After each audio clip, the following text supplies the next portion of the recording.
Hello everyone, welcome to XDIS Academy. মই আজি আপোনালোকৰ ওচৰলৈ লৈ আহিছো 22nd February newspaper analysis. এতিয়া চাওঁ আহক 22nd February কি নিউজ আৰ্টিকেল আছিলে যিবিলাক আমাৰ এক্সাম পইণ্ট অফ ভিউৰ পৰা ইম্পৰ্টেণ্ট হ'ব। তাৰ আগতে মই আপোনালোকক জনাবলৈ বিচাৰিছো যে আমাৰ XDIS Academy আপোনালোকৰ কাৰণে লৈ আহিছে APSC আৰু UPSC CSCৰ বাবে ক্লাছেছ য'ত প্ৰিলিমছ, মেইনছ আৰু ইণ্টাৰভিউলৈকে গাইডেন্স দিয়া হ'ব। লগতে থাকিব expert faculty and mentorship, comprehensive study material, regular test series and evaluation কৰা হ'ব। কাৰেণ্ট এফেয়াৰ্ছ এণ্ড আনচাৰ ৰাইটিঙত ফ'কাছ কৰা হ'ব আৰু আমাৰ যিমানখিনি বেটছেছ থাকিব সেইখিনি স্মল চাইজৰ হ'ব যাতে আমি প্ৰতিজন ষ্টুডেণ্টকে পাৰ্চনেলি এটেনশ্যন দিব পাৰোঁ। গতিকে আপোনালোকে দেৰি নকৰি যোগাযোগ কৰক XGIS একাডেমীৰ লগত এই নাম্বাৰটোত। এতিয়া আহক আমি ফাৰ্ষ্ট আৰ্টিকেলটোৰ ফালে আগবাঢ়োঁ। আমাৰ ফাৰ্ষ্ট আৰ্টিকেলটোৰ টাইটেলটো হৈছে India studying implication of US tariff moves. এই আৰ্টিকেলটোৰ কোৰ থিমটো হৈছে যে US এক্সিকিউটিভ ব্ৰাঞ্চ আৰু জুডিচিয়াৰীৰ মাজত এটা টাগ অফ ৱাৰ এখন চলি আছে আৰু তাৰ মিডলত কোন পথ হৈ আছে এতিয়া ইণ্ডিয়া মিডলত আছে বুলি কৈছে, মানে ইণ্ডিয়াৰ মাজত এনে সোমাই আছে বুলি এই আৰ্টিকেলটোত কোৱা হৈছে। ইয়াৰ ফাৰ্ষ্ট পইণ্টটো চাওক, জুডিচিয়েল ৰেষ্ট্ৰেইনছ অন এক্সিকিউটিভ পাৱাৰ। এতিয়া US সুপ্ৰিম কোৰ্টে কি কৈছে যে যিটো টেক্স যিটো ইম্প'জ কৰিব লাগে, যিমানখিনি US লৈ ইম্পৰ্টেড গুডছ আহে সেইখিনি টেক্স কোনে ইম্প'জ কৰিব লাগে, যিখিনি তেওঁলোকৰ লেজিছলেশ্যন সেইখিনিয়ে টেক্স ইম্প'জ কৰিব লাগে। কিন্তু ইয়াত কোনে কৰি আছে, তেওঁলোকৰ প্ৰেচিডেন্টে কৰি আছে বুলি কৈছে।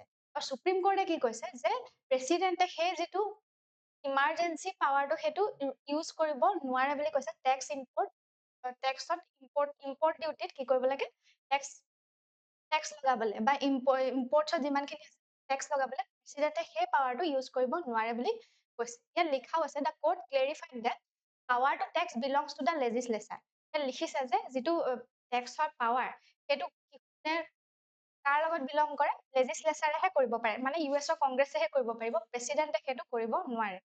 নেক্সট ইয়াত পইণ্টটো চাওক, the pivot to stop gap measure. এতিয়া কি কৰিছে, ইয়াত লিখা আছে যে following the ruling the US administration immediately shifted to section 122। যেতিয়া সেই ৰুলটো দি দিলে তেতিয়া কি কৰিলে US প্ৰেচিডেন্টে ছেকশ্যন 122টো ইম্প'জ কৰিলে। কি কৰিবলৈ, আকৌ সেই তাৰিখ বঢ়াবলৈ 10%ৰ পৰা 50%লৈ আকৌ এতিয়া লৈ যাব সেই তাৰিখটো। তাৰ ফলত এইটো কি বুলি কৈছে যে এটা টেকনিকেল মুভ হয় যে এইবিলাক যে USA যে দি আছে সেইখিনি ৰুলিং যে কৰি আছে যে ইমানখিনি প্ৰেচিডেন্টে টেক্স লগাব নোৱাৰে, সেইটো বাইপাছ কৰিবলৈ এই যিটো ছেকশ্যন সেইটো ইম্প'জ কৰিছে বুলি কৈছে। নেক্সট ইয়াৰ পইণ্টটো হৈছে ছেক্টৰেল পাৰচিষ্টেন্স। ইয়াত দেখিছে যে তাৰিফ যিমানখিনি আছে সেইখিনি ষ্টাক ডাউন কৰিছে, কমাইছে, কিন্তু কিছুমান ছেক্টৰ আছে যেনেকে এলুমিনিয়াম, ষ্টীল, এইবিলাকৰ তাৰিফ এতিয়াও কি হৈছে, একে হৈ আছে বুলি কৈছে, ছেম হৈ আছে, কমাই দিয়া নাই বুলি কৈছে। আৰু আমাৰ ইণ্ডিয়াৰ ক্ষেত্ৰত কি হয়, ষ্টীল, এলুমিনিয়াম এইখিনিয়ে US লৈ বেছিকৈ এক্সপৰ্ট কৰে। সেইকাৰণে আমাৰ যিটো এলুমিনিয়াম বা যিখিনি ইণ্ডাষ্ট্ৰী আছে সেইটোৰ ওপৰত যিহেতু ছেমে তাৰিফ ইম্প'জ কৰি আছে, তাৰ ফলত প্ৰভাৱ পৰিব বুলি এই আৰ্টিকেলটোত কোৱা হৈছে। নেক্সট আপোনাৰ পইণ্টটো চাওক, the one sided trade deal argument. ইয়াত এনালাইচিছে ক্ৰিটিক্সে মানে কি কৈছে যে USA যে সুপ্ৰিম কোৰ্টে যি ৰুল দিছে তাত কি কৈছে, US এক্সিকিউটিভৰ যিটো পাৱাৰ টেক্স ইম্প'জ কৰা সেইটো নাই বুলি কৈছে, সেইটো অবছলিট, অৰ্থহীন বুলি কৈছে। গতিকে আমাৰ US ইণ্ডিয়াৰ যিখন ট্ৰেড ডিল হৈছে সেইটো এতিয়া যিহেতু এক্সিকিউটিভৰ পাৱাৰটো নাইকিয়া কৰি দিব খুজিছে, সেইকাৰণে কি হ'ব, আমাৰ ইণ্ডিয়াই যিখন ডিল চাইন কৰিছে সেইটোত কি হ'ব, ইণ্ডিয়াই ওৱান চাইডেডকে চাইন কৰাৰ নিচিনা হ'ব বুলি কোৱা হৈছে। সেই ট্ৰেড ডিলখন কি হৈছে, ইয়াত ক্ৰিটিচাইজ কৰা হৈছে, আমাৰ যিখন ইণ্ডিয়া আৰু USA ট্ৰেড ডিল অলপতে হৈ গৈছে। তাৰপিছত আৰু কি কৈছে যে India might lower its barrier while US continues to use backdoor laws to keep its markets closed। এতিয়া কি কৈছে, ইণ্ডিয়াই যিখন ট্ৰেড ডিল কৰিছে US লগত সেইখনৰ ফলো কৰি ইণ্ডিয়াই কি কৰিব পাৰে, তাৰিফখিনি লোৱাৰ কৰি দিব পাৰে, কিন্তু USA কি কৰিব, সেই তেওঁলোকৰ বেকডৰ ইউজ কৰিব আৰু তাৰিফ কি কৰিব, ছেমে ৰাখিব বুলি কৈছে, কাৰণ তেওঁলোকৰ মাজতে সেইখিনি এতিয়া চলি আছে। এই আৰ্টিকেলটো ইমানেই আছিলে। নেক্সট আৰ্টিকেলটোৰ ফালে আগবাঢ়ি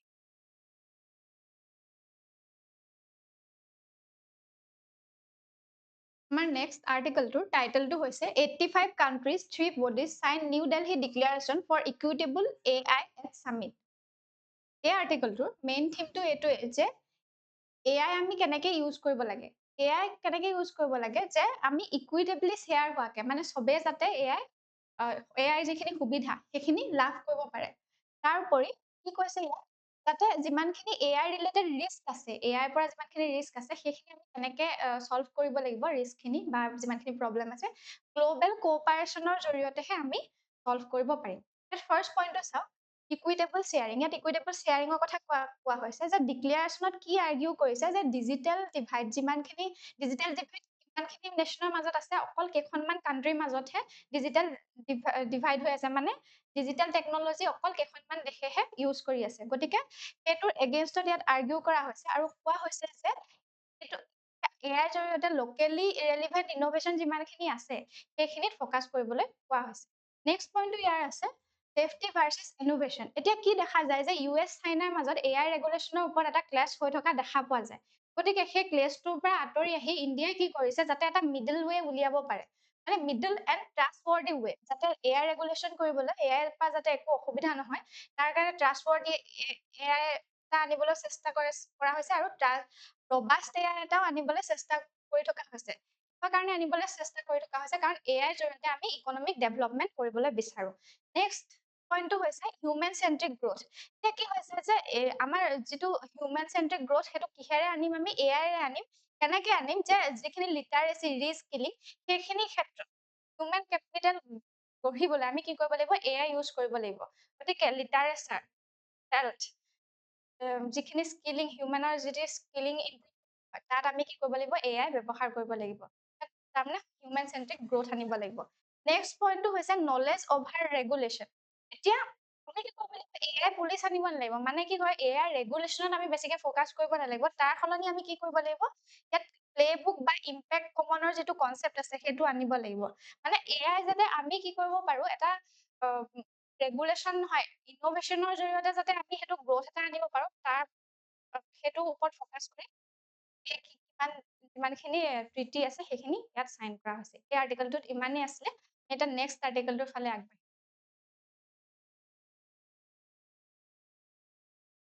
এই আৰ্টিকেলটোৰ টাইটেলটো হৈছে India Brazil impacts mineral steel mining agri to step up trade. এই আৰ্টিকেলটো কোৰ থিমটো কি কৈছে যে ইণ্ডিয়া আৰু ব্ৰাজিলৰ যিটো ৰিলেশ্যনশ্বিপ আছে, পাৰ্টনাৰশ্বিপ আছে, সেইটো সলনি হৈ যোৱা দেখিবলৈ পোৱা গৈছে, এটা ট্ৰানজিশ্যন আহিছে। কি ট্ৰানজিশ্যন আহিছে, আগতে ট্ৰেডিশ্যনেল ডিপ্ল'মেটিক ৰিলেশ্যনশ্বিপ, এতিয়া ষ্ট্ৰেটেজিক ইকনমিক পাৰ্টনাৰশ্বিপৰ ফালে গতি কৰিছে। ইয়াৰ ফাৰ্ষ্ট পইণ্টটো কি দিছে, ডাইভাৰ্চিফিকেশ্যন অফ দ্য ছাপ্লাই চেইন। এতিয়া যিটো আমাৰ ইকনমিক পাৰ্টনাৰশ্বিপ হৈছে সেইটোত কিহত বেছিকৈ ফ'কাছ কৰা হৈছে, ক্ৰিটিকেল মিনাৰেলছ যিখিনি আছে সেইখিনিৰ ওপৰত ফ'কাছ কৰা হৈছে। আৰু এইটোৱে কি বুজাইছে যে আমাৰ চাইনাৰ ওপৰত যিটো ডিপেণ্ডেঞ্চি আছে সেইটো কমি গৈছে, মানে ক্ৰিটিকেল মিনাৰেলৰ বেছিকে মেইনলি কোনে ছাপ্লাই কৰে, চাইনাই কৰে। গতিকে সেই ডিপেণ্ডেঞ্চিটো কমি যাব। এতিয়া কি হৈছে, ব্ৰাজিলৰ লগত যিটো আমাৰ ইণ্ডিয়াৰ পাৰ্টনাৰশ্বিপ হ'ব সেইটোৱে কি কৰিব, ইণ্ডিয়াৰ যিমানখিনি ৰ' মেটেৰিয়েল লাগে মেক ইন ইণ্ডিয়াৰ কাৰণে, সেইখিনি সেই ৰ' মেটেৰিয়েলৰ যিমানখিনি নিডছ আছে সেইখিনি পুৰা কৰিব, আৰু লগতে যিটো গ্ৰীণ এনাৰ্জি গ'ল আছে সেইটো ফুলফিল কৰাত সহায় কৰিব। নেক্সট পইণ্টটো ইয়াত আছে ইকনমিক এম্বিশ্যন। ব্ৰাজিলৰ যিগৰাকী প্ৰেচিডেণ্ট লুলাই কি প্ৰপ'জ কৰিছে যে 30 বিলিয়ন ইকনমিক পাৰ্টনাৰশ্বিপৰ এটা ডিল কি কৰিছে, প্ৰপ'জ কৰিছে, যিটো 2030 ভিতৰত আমি কি কৰিব পাৰিম, এচিভ কৰিব পাৰিম। আগতে কি আছিলে, আগতকৈ এটা হাই জাম্প কৰা দেখা পোৱা গৈছে। আগতে কিমান আছিলে, 12ৰ পৰা 15 বিলিয়ন আমাৰ ইকনমিক পাৰ্টনাৰশ্বিপ, কিন্তু ইয়াত এতিয়া কি কৰিছে 2030 লৈকে 30 বিলিয়ন হোৱাৰ কথা প্ৰপ'জ কৰিছে। এইটোৱে কি কৰিছে যে ইণ্ডিয়াৰ যিটো মাৰ্কছৰ পিটিআই আছে সেইটো এক্সপাণ্ড কৰিব বুলি কৈছে। এতিয়া আমি এই মাৰ্কছৰ কনচেপ্টটো জানিব লাগিব। মাৰ্কছৰ মানে কি, ই হৈছে এটা ট্ৰেড ব্লক হয় যিটো চাউথ আমেৰিকাৰ। কোন দেশ লৈ গঠন হৈছে, আৰ্জেণ্টিনা, ব্ৰাজিল, পাৰাগুৱে আৰু উৰুগুৱে লৈ পেলাই গঠন, এইকেইখন দেশ লৈ পেলাই। আৰু ইণ্ডিয়াৰো ইয়াৰ লগত কি আছে, এগ্ৰিমেণ্ট আছে, যিটো তেওঁলোকৰ প্ৰিফাৰেঞ্চিয়েল ট্ৰেড এগ্ৰিমেণ্ট আছে, সেই তেওঁলোকৰ মাৰ্কছৰ লগত ইণ্ডিয়াৰ এটা কি আছে, ডিল আছে। সেই যিটো ইণ্ডিয়া মাৰ্কছৰ পিটিআৰ ডিল আছে সেইটো কি কৰিব হৈছে এই পাৰ্টনাৰশ্বিপ। নেক্সট ইয়াৰ পইণ্টটো আহিছিলে ষ্ট্ৰেটেজিক অটনমি এমিডছ US প্ৰটেকশ্যনিজিম। এতিয়া আমাৰ দেখিবলৈ পোৱা গৈছে যে US ইকনমিক পলিচি লাহে লাহে আমেৰিকা ফাৰ্ষ্ট যিটো কনচেপ্ট আছে সেইফালে গতি কৰিছে, সেইটোৱে চলাই আছে এইকেইদিন। প্ৰটেকশ্যনিজিম তেওঁলোকে নিজক বেছি প্ৰিফাৰেঞ্চ দিয়া হৈছে। গতিকে কি হৈছে, এই এতিয়া ইণ্ডিয়া ব্ৰাজিলৰ এই যিটো পাৰ্টনাৰশ্বিপ আছে সেইটোৱে মানে কি এটা অল্টাৰনেটিভ আনিব। আমি অকল আমেৰিকাৰ ওপৰতে ডিপেণ্ডেণ্ট হৈ নাথাকিম, আমেৰিকাৰ লগতে যে আমি পাৰ্টনাৰশ্বিপ কৰোঁ সেইটো নহয়। আমি ইকনমিক ডেভেলপমেন্টৰ কাৰণে কি কৰিম, অকল ব্ৰাজিলৰ নিচিনা এনেকুৱা দেশৰ লগতো যে আমি এটা এগ্ৰিমেণ্ট কৰিব পাৰো বা ডিল কৰিব পাৰো, সেই কথাটো ইয়াত দেখুওৱা হৈছে। নেক্সটটো হৈছে ডিজিটেল পাৰ্টনাৰশ্বিপ। এতিয়া কি কৰিছে ইয়াত, কমডিটিজৰে অকল ডিল কৰিব সেইটো নহয়। কিহৰ কৰিব, ডিজিটেল পাৰ্টনাৰশ্বিপো কৰিব যে সেই কথাটো কোৱা হৈছে এই ডিলখনত। আৰু কি কৈছে, ইণ্ডিয়াৰ যিটো ডিজিটেল ছুপাৰ পাৱাৰ ষ্টেটাছ আছে সেইটো কম্বাইন হ'ব কিহৰ লগত, ব্ৰাজিলৰ ৰিজিয়নেল ইনফ্লুৱেঞ্চ যিটো আছে সেইটোৰ লগত ইয়াত কম্বাইন হ'ব বুলি ডিজিটেল পাৰ্টনাৰশ্বিপটোৰ কথাই কৈছে। এই আৰ্টিকেলটো ইমানে আছিলে, এতিয়া আমি নেক্সট আৰ্টিকেলটোৰ ফালে আগবাঢ়িম।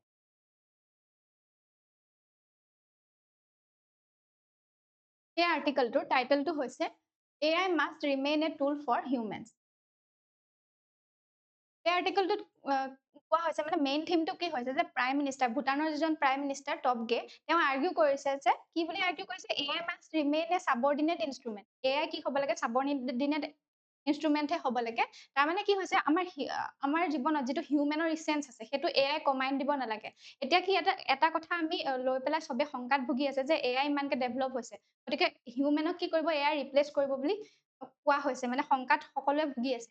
সেই কথাটোকে কৈছে যে হিউমেন ইচেঞ্চটো কমি যাব নালাগে, মানে AI সেইটো ৰিপ্লেচ কৰিব নালাগিব বুলি তেখেতে কৈছে। এতিয়া ফাৰ্ষ্ট পইণ্টটো চাওক, ফাৰ্ষ্ট পইণ্টটো কি কৈছে তেখেতে, ব্ৰেকিং দ্য ডুঅপলি। এতিয়া তেখেতে কৈছে যে US আৰু চাইনাই কি কৰি আছে, AI ৰিচাৰ্চ আৰু প্ৰডাক্টছৰ 70% এই দুখন কাণ্ট্ৰিয়ে ডমিনেট কৰি আছে। গতিকে ইণ্ডিয়াত কি আছে, 1.4 বিলিয়ন পিপল আছে। গতিকে ইণ্ডিয়াৰ সেইখিনি যিমানখিনি মানুহ আছে তেওঁলোকক যদি স্কেল দিয়া হয় বা সেইখিনিক তেওঁলোকক স্কিলিং দিয়া হয়, কি কৰিব লাগিব, এয়াৰ লেণ্ডস্কেপটো কৰিবলৈ পাৰিব, ইণ্ডিয়াই কি কৰিব, গ্ল'বেল লেভেলত কি কৰিব পাৰিব, এটা নতুন দৃষ্টিভংগীৰে প্ৰতিষ্ঠা কৰিব পাৰিব বুলি সেইটোত কোৱা হৈছে। নেক্সটটো হৈছে ছাষ্টেইনেবিলিটি নেক্সাছ। এতিয়া কি কৈ আছে, air development is energy intensive বুলি কৈছে তেখেতে, যে এনাৰ্জি ইয়াত বহুত লাগিব। গতিকে ভূটান ইণ্ডিয়াৰ পাৰ্টনাৰশ্বিপ যিটো হ'ব AI লৈ পেলাই, সেইটো ইউনিক মডেল হ'ব বুলি কৈছে। কাৰণ ভূটানে ইয়াত কি প্ৰভাইড কৰিব, গ্ৰীণ এনাৰ্জি প্ৰভাইড কৰিব। কিমান, 25 জিগাৱাট টাৰ্গেট আছে তেখেতৰ তেওঁলোকৰ, আৰু এটা ষ্টেবল মাইণ্ডফুলনেছ এটা এনভাইৰনমেণ্ট দিব। আৰু ইণ্ডিয়াই কি প্ৰভাইড কৰিব, যিমানখিনি টেকনলজিকেল টেলেণ্ট আৰু কেপিটেল থাকিব সেইখিনি প্ৰভাইড কৰিব বুলি কৈছে। নেক্সট ইয়াত পইণ্টটো আছে এথিক ৰুটেড ইন ট্ৰেডিশ্যন। তেখেতে ইয়াত এটা ইউনিক কথা কৈছে। কি ইউনিক কথা কৈছে, যে governance of high tech should be inform by ancient wisdom বুলি কৈছে। যিটো হাইটেকৰ যিটো গভাৰ্নেন্স আছে সেইটো এনচিয়েন্ট উইজডমৰ পৰা ইনস্পায়াৰ হ'ব লাগিব বুলি কৈছে। যে যিটো ৱেষ্টাৰ্ণ চেন্ট্ৰিক যিটো ৰেগুলেশ্যন আছে AI লৈ পেলাই বা টেকনলজি লৈ পেলাই, সেইটো বহুত মেকানিকেল হৈ যায় বুলি কৈছে। গতিকে আমাৰ যিটো ইণ্ডিক হিমালয়ান এপ্ৰচ আছে সেইটোৱে কি লৈ আহিব বুলি কৈছে, মাইণ্ডফুলনেছ লৈ আহিব বুলি কৈছে। AI যিটো কডিং থাকিব সেইটোলৈ এটা মাইণ্ডফুলনেছ আনিব বুলি কৈছে। এই আৰ্টিকেলটোত ইমানেই আছিলে, আমি এতিয়া নেক্সট আৰ্টিকেলটোৰ ফালে যাম।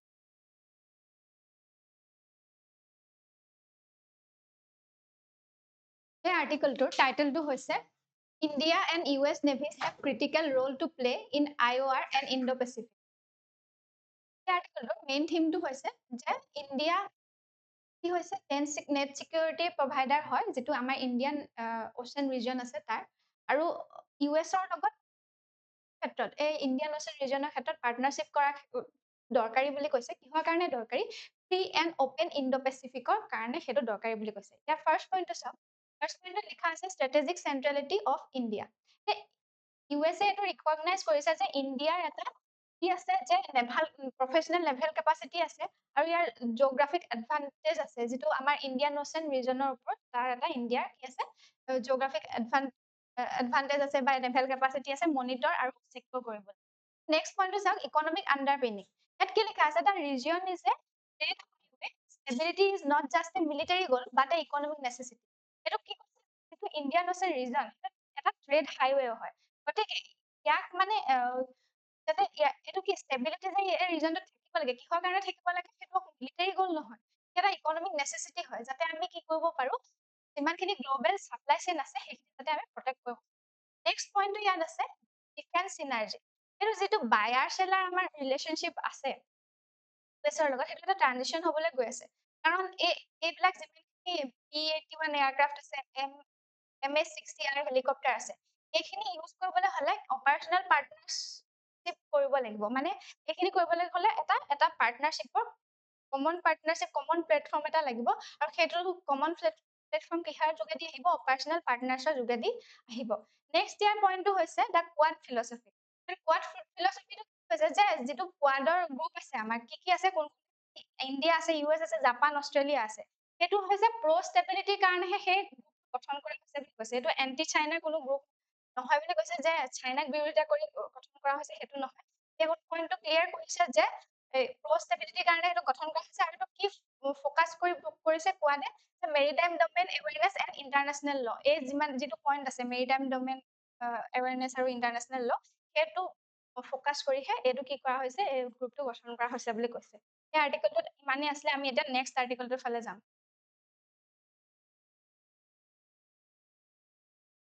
এই আৰ্টিকলটোৰ টাইটেলটো হৈছে indigenous tetanus and adult diphtheria vaccine launched, Nadda calls it momentous. এই আৰ্টিকলটোৰ পৰা এই কথাটোৱে গম পাইছো যে ইণ্ডিয়াৰ এটা ট্ৰানজিশ্যন দেখা গৈছে মেডিচিনৰ ক্ষেত্ৰত। কি দেখা গৈছে ট্ৰানজিশ্যন? যে আগতে কনজিউমাৰ আছিলে ইণ্ডিয়া গ্ল'বেল মাৰ্কেটত, কিন্তু এতিয়া কি হৈছে চেল্ফ ৰিলায়েণ্ট প্ৰডিউচাৰ হিচাপে সেই কনচেপ্টলৈ গতি কৰিছে, যে চেল্ফ মেডিচিনৰ কি হৈছে প্ৰডিউচাৰ হৈছে ভেকচিনৰ ক্ষেত্ৰত, মেডিচিনৰ ক্ষেত্ৰত।